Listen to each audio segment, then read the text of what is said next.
Ciao a tutti e benvenuti da Bilalla. In questo video vediamo come preparare questo quadretto.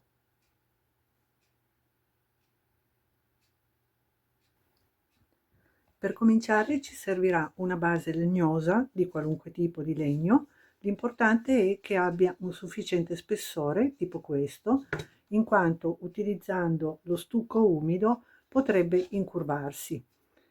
Poi, prima di procedere con la lavorazione vera e propria, dobbiamo comunque dare una o due mani di flatting, che può essere all'acqua o a solvente. Io vi consiglio di utilizzare quello all'acqua perché si può utilizzare anche in ambienti chiusi, in quanto non fa molto odore, mentre quello a solvente è consigliabile utilizzarlo all'aperto perché ha delle esalazioni tossiche. Ci occorrerà un pennello piuttosto grande, tipo questo, e è consigliabile avere una base girevole di quelle da cucina, tipo questa, perché renderanno più facile il lavoro. Anche in seguito, quando applicheremo lo stucco, sarà molto più facile maneggiare questo quadretto. Quindi, dopo aver indossato un paio di guanti, procediamo ad applicare 2 mani di flatting all'acqua. Diamo una mano, la lasciamo asciugare e diamo la seconda. Il flatting all'acqua servirà per non far gonfiare il legno.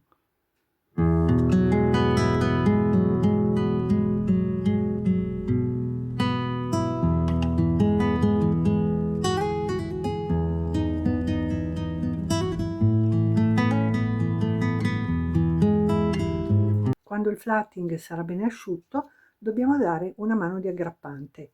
L'aggrappante può essere del bollo acrilico oppure del gesso acrilico o semplicemente un colore acrilico che comunque farà da base su cui attecchirà lo stucco.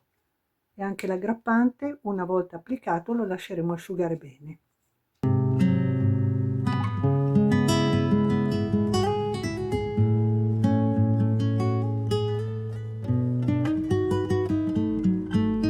Un consiglio: pulite bene i pennelli appena finite di utilizzare questo tipo di materiali, in quanto sono materiali che asciugano in fretta e una volta asciutti rendono il pennello completamente rigido e inutilizzabile. Quindi, se volete sapere come fare una buona pulizia dei pennelli, vi lascio il link al video. Quindi, quando la base acrilica sarà ben asciutta, possiamo procedere. Dato che si tratterà di un albero abbastanza in rilievo, dobbiamo fare una sorta di base su cui applicheremo lo stucco. Questo perché lo stucco non può essere applicato in spessori molto grandi, quindi non deve superare il paio di centimetri, semplicemente per il motivo che poi avrebbe difficoltà ad asciugare e potrebbe creare delle crepe. Quindi facciamo un pochino di base utilizzando della carta stagnola che ci permetterà di dare già un po' la forma dell'albero, e l'applicheremo sulla base del quadretto utilizzando del nastro adesivo di carta.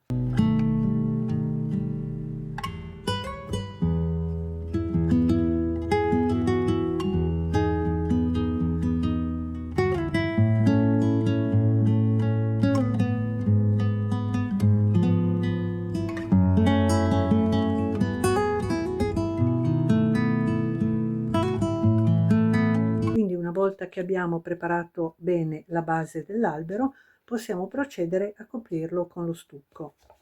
Allora, lo stucco che dobbiamo utilizzare è importante che sia uno stucco rasante riempitivo come questo, perché è l'unico che permette di fare appunto degli spessori un po' più consistenti e non si ritira durante l'asciugatura. Per prepararlo dobbiamo prendere una ciotolina dove andremo a mischiare 2 parti di stucco in polvere con una parte di acqua. In ogni caso, se vi capita di eccedere un pochino con l'acqua, potete aggiungere ancora un pochino di polvere, oppure se la polvere rimane ancora troppo asciutta, aggiungete ancora un pochino di acqua. Quindi, quando l'avremo versato nella ciotolina, andremo con una spatolina morbida a lavorarlo finché diventa una pasta morbida e cremosa, e poi andremo ad applicarla sul quadro utilizzando delle spatoline di metallo tipo queste, ma vediamo passo passo come procedere.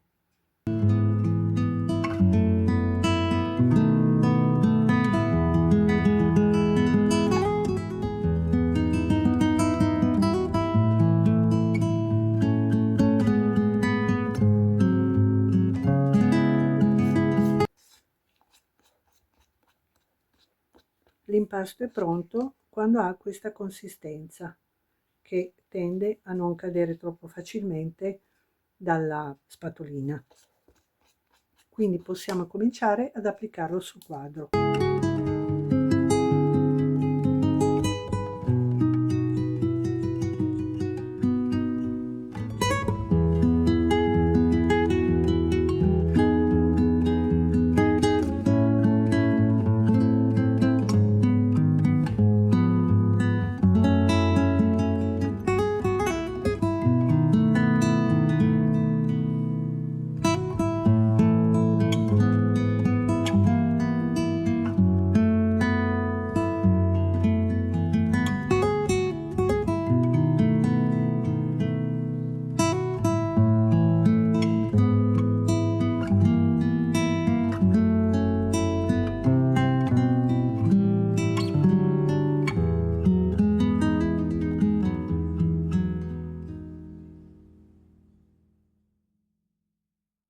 Quindi quando abbiamo finito di distribuire lo stucco andiamo ad affinare le forme con queste spatoline.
Quindi poi prendiamo degli attrezzini come questi si chiamano bulini e come vedete ci sono di varie dimensioni a seconda del lavoro che si vuole fare. Però se non avete questi attrezzi potete comunque usare anche per esempio il retro di un pennello oppure degli stuzzicadenti, insomma qualunque attrezzo abbia un pochino di punta. E con questi andiamo a fare le rifiniture un po' intorno all'albero per dare un po' di movimento alla base che andremo poi a colorare e un pochino anche per fare le rifiniture dei rami e dell'albero.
a questo punto lo lasciamo asciugare molto bene, quindi per una notte intera, meglio ancora se per 24 ore, in maniera che siamo sicuri che proprio non ci siano rimaste delle parti umide. Prepariamo i fruttini da appendere poi all'albero.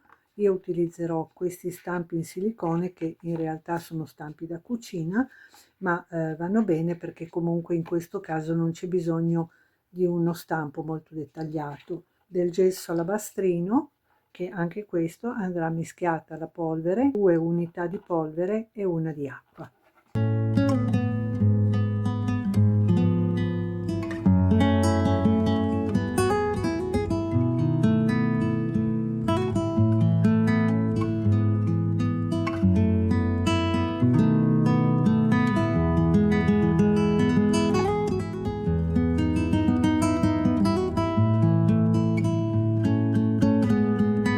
Quando tutte le parti saranno bene asciutte, dobbiamo procedere a dare 2 mani di colla vinilica diluita con un po' di acqua che verrà applicata con il pennello, e questo servirà per rendere tutte le parti in stucco e anche in gesso più forti e più resistenti.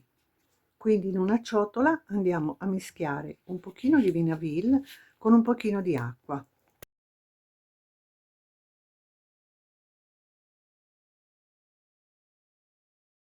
E quindi utilizzeremo 2 pennelli, uno più grande per coprire più velocemente tutte le parti e uno più piccolo per entrare bene nelle fessure, perché è importante che la colla penetri bene in ogni fessura in maniera che ogni parte del quadro rimanga ben protetta.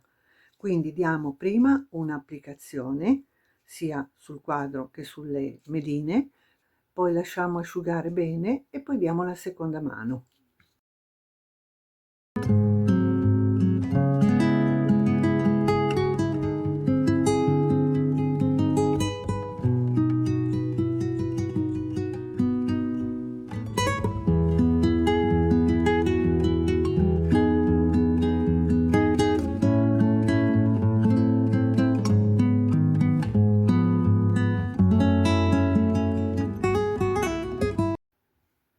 Quando anche la colla sarà perfettamente asciutta, applichiamo una mano di acrilico nero. Anche qui ci aiutiamo con un pennellino piccolo perché dobbiamo penetrare bene in ogni fessura.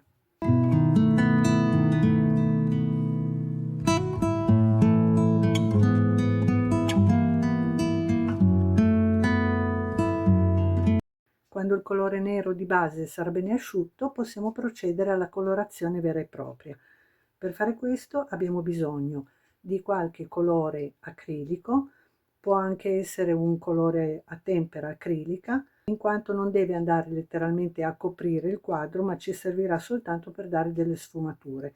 Per questo motivo utilizzeremo dei pezzi di gomma piuma oppure di spugna che ci serviranno da intingere nel colore e poi tamponare dove dobbiamo mettere il colore, e infine, prima che il colore si asciughi, dobbiamo passare con uno straccetto di cotone in maniera da asportare una parte del colore e distribuirlo in maniera sfumata.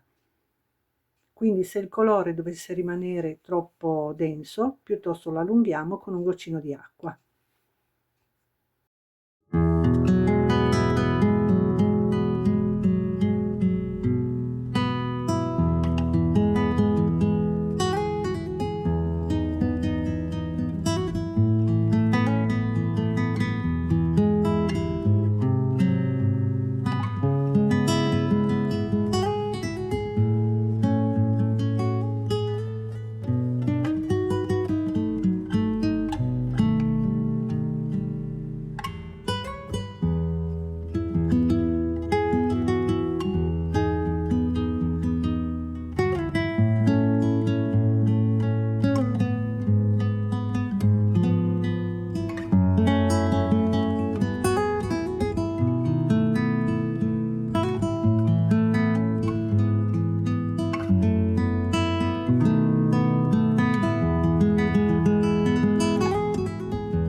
lasciamo asciugare il quadretto, cominciamo a preparare le meline, quindi dando una tinta che il più possibile spicchi rispetto al resto del quadro senza però troppo stonare.